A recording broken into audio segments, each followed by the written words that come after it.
Bon les bichons, c'est Laurent Jacquet pour LJVS. Aïe, aujourd'hui c'est le grand jour. On a fini la dernière fois toute la partie du plancher chauffant avec les collègues de Réau. Et aujourd'hui je suis avec mon collègue Fabrice Carrelage de Loire-Chappe. C'est ça? Voilà, enfin aujourd'hui c'est Loire-Chappe. Aujourd'hui c'est Loire-Chappe. Voilà. Parce qu'en fait, toi comment ça se passe? Tu as deux entreprises. Donc tu as une entreprise de chape liquide. Voilà, avec Cyril. D'accord, donc avec un associé, avec un coéquipier qui est plombier chauffagiste. On n'est pas concurrents, on est tous collègues. Exactement, donc c'est plutôt bien parce que comme ça, du coup, tu sais comment réagir en cas de souci. Vous avez toujours... Voilà, c'est le complément. C'est complémentaire. C'est un apport technique supplémentaire. Très bien. Et à côté de ça, donc, tu as une activité dans le carrelage revêtement. Voilà, c'est ça. Fabrice Carrelage. Fabrice Carrelage, depuis 10 ans. Très bien. Et toi, tu es basé où pour tous les petits bichons qui nous regardent, qui sont pas trop loin? Tu es basé où, toi? À Nervieux, donc à côté de Feur. Donc, et Sainte-Foy, c'est 42... et Loire-Chappe, Sainte-Foy. 42 510 et 42 110 pour Loire-Chappe. Ok, bah, de toute façon, je laisserai tes coordonnées à la fin. Et ceux qui veulent, qui ont des besoins de chape et tout, tu te déplaces jusqu'à où? Ah, on peut aller jusqu'à 1h30, 2 heures de route pour une chape, il n'y a pas de problème. Hein. Ok, 1h30, 2 heures de route. C'est pas un problème. Ok, donc là, le chantier te convient? Parfait, réception du chantier pour couler dans des bonnes conditions avec un super produit. Nickel. On ne connaissait pas et vraiment... Et oui, alors du coup, c'est la première fois que tu coules une chape sur un Réau Speed comme ça. Ah ouais, c'est la première fois et vraiment on est charmé par le principe parce que tout a l'air tellement plus facile. Il n'y a plus de ces agrafes. Hein. Ah ouais, il ne va pas y avoir d'agrafes qui flottent, ni rien. Si on dépasse un peu un tuyau, c'est pas grave, on le remet. Ouais. S'il n'y a pas de tuyau qui flotte, ce sera bien. Normalement, c'est pas le but. Hein. Ouais, ok. Donc alors mon Fabrice, d'abord c'est quoi la différence entre une chape liquide anhydrite et ciment? Parce qu'on entend un petit peu les deux, mais on ne sait pas trop de quoi on parle, je pense. Enfin, alors, pour les petits bichons qui nous regardent.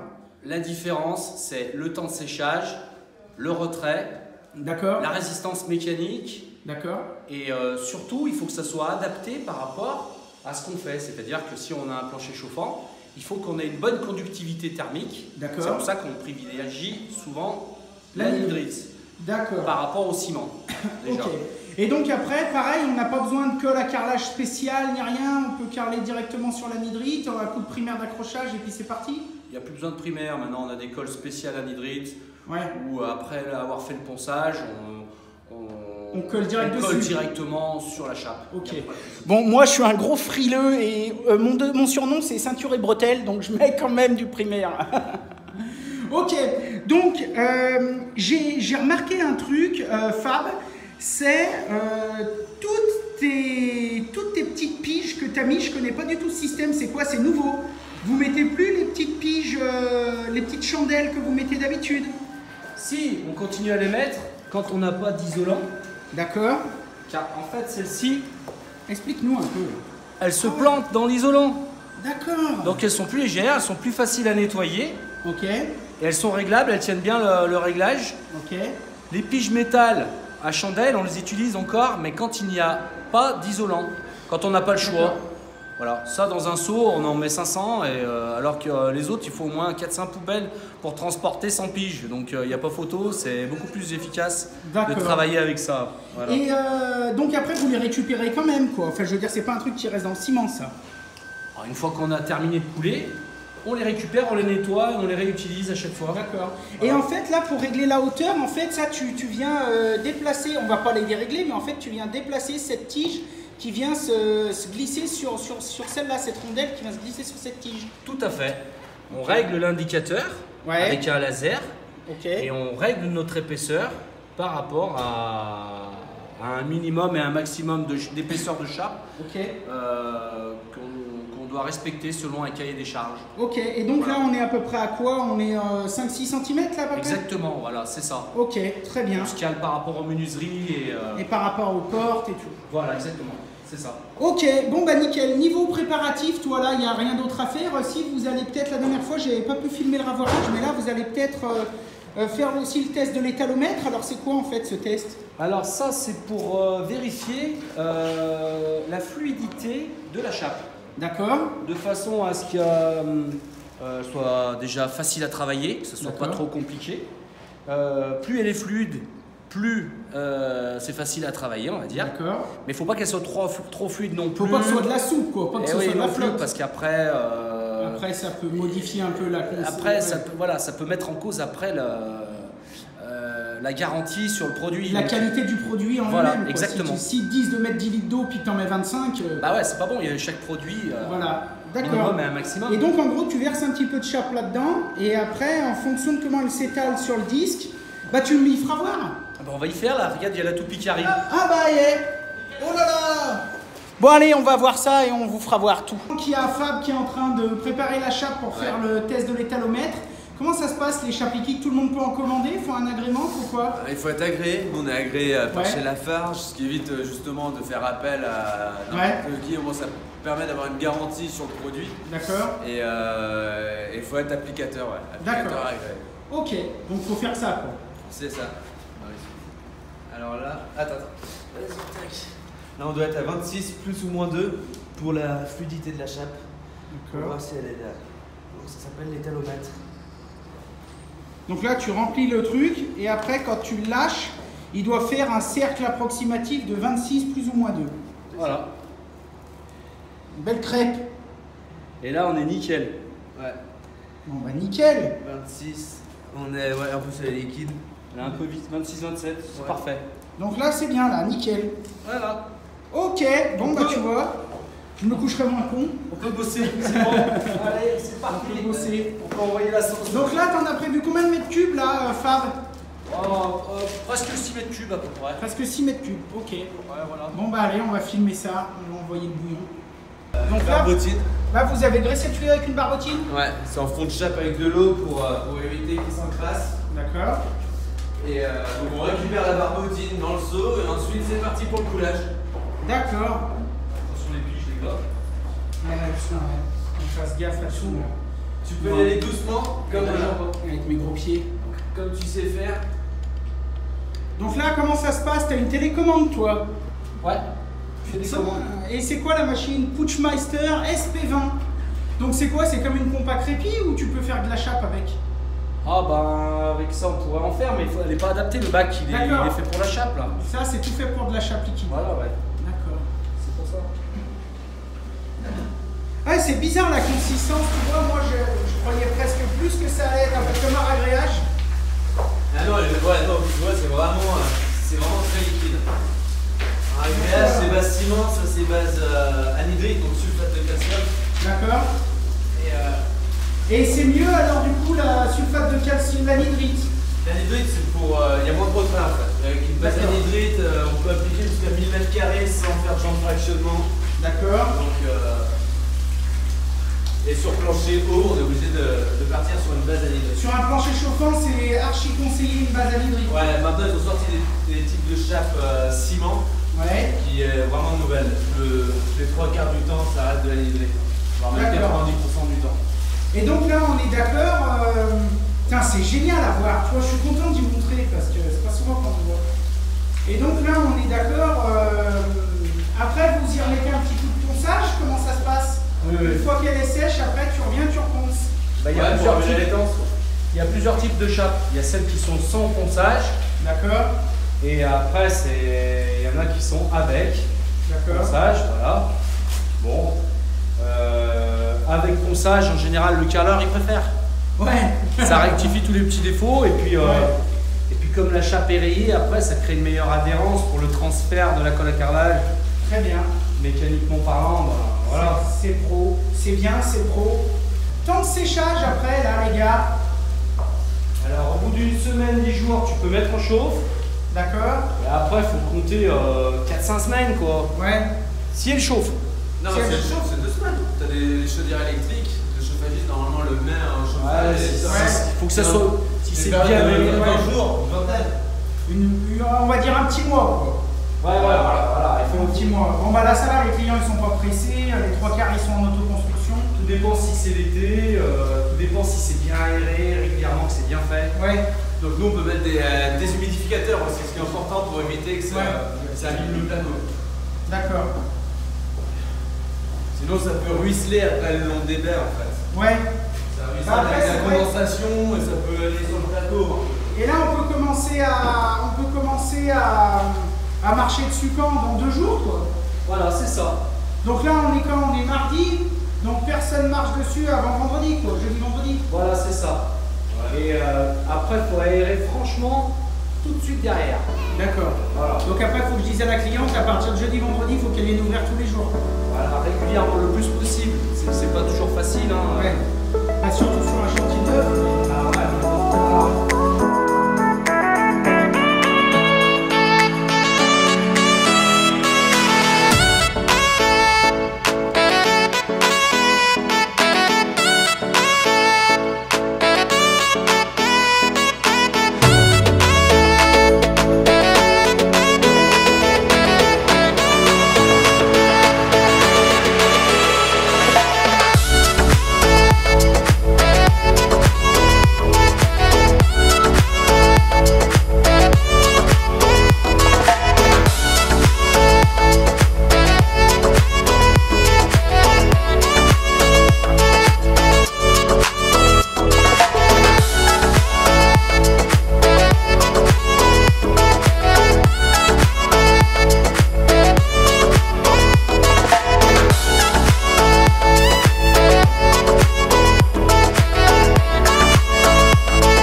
Pour être sûr. Ouais, dans les coins là.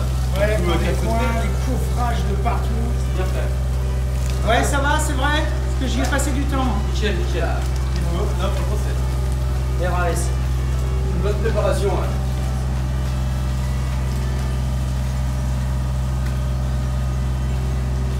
Allez, tu peux la tirer un petit peu. Hop. Là, c'est plein, c'est bon. Vas-y. Encore un petit peu. Là.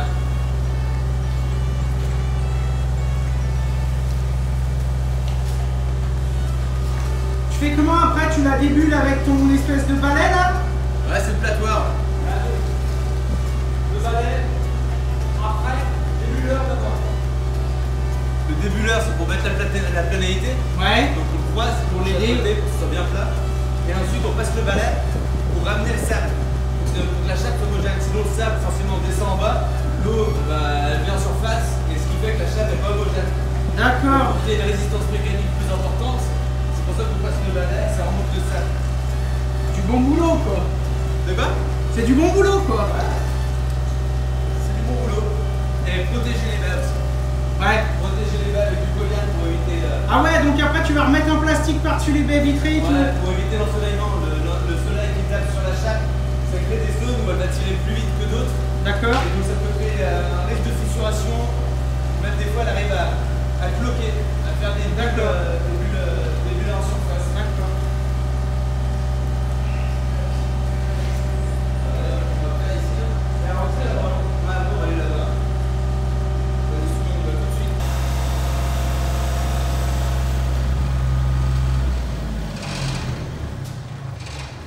Oh putain, merci Jésus, Marie, Joseph. Hein. Ça fait du bien ta merde quand ça s'arrête là. Oh nom de Dieu, nous casse les oreilles là depuis tout à l'heure. Ouais, c'est dingue. Putain. Sur la vidéo, on va entendre un gros bruit de fond. Enfin bref. Ah ouais, donc là tu fais des petites vaguelettes là. Ouais, c'est ça, la vague qui permet de, tu vois, lisser quoi, des petites imperfections qui. Ah oui, donc en fait t'enfonces même pas tellement ton tube. Bah parce que je tape sur le tuyau D'accord, de chauffage, ok. sur le pédale. D'accord. Et la petite vague, tu vois, là, ça se voit, hein, avant Ouais. quand même. Non, mais Tu c'est vois nickel. ici avant et après. Ah oui, ouais. Ah ouais, là, ça c'est avant le passage et après, non, mais après c'est nickel. Hein. Et après, le balai, on le passe dans l'autre sens. Donc là, je vais passer comme ça parce que le balai dans l'autre sens, au moins, ça permet vraiment. D'y faire nickel. Putain, les mecs, vous êtes bons. Écoute, on fait de notre mieux. Bah, c'est bien, c'est surtout ça le plus important. C'est ça. C'est pas de se prétendre d'être les meilleurs, c'est de dire je fais de mon mieux. Complètement, je suis d'accord avec toi. Ouais, c'est ça. C'est la belle vie, chapiste. Quand je serai grand, je ferai peut-être chapiste.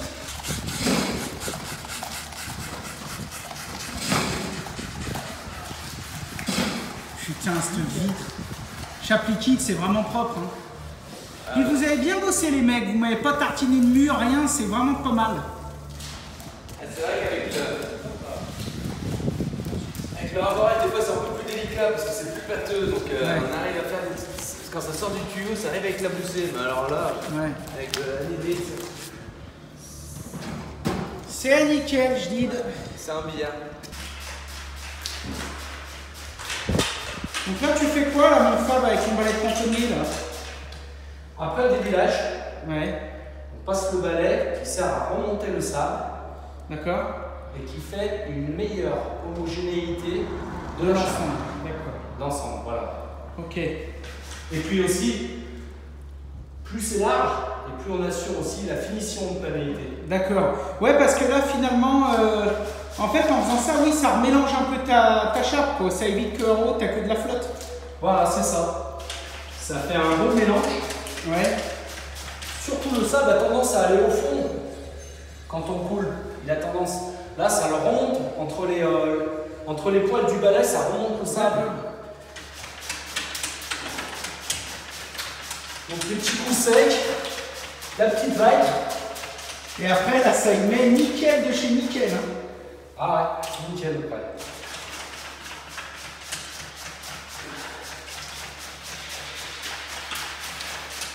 Avec ça, pas besoin d'aller à la muscu. Ah ouais, ouais. Là, le soir, tu vas pas...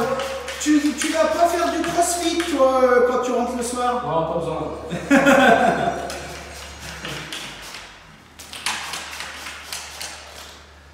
Putain, mais regarde-moi ça, c'est nickel.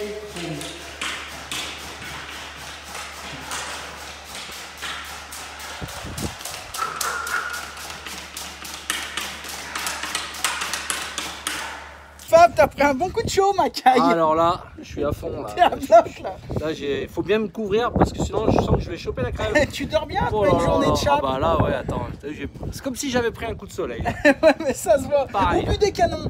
Non, non, non, pas sur le chantier, non. Non, ça, tandis que là, quand même, c'est... Ouais, Ok. un jour on fera l'apéro. Ouais, ouais, ouais. Tout ça pour dire...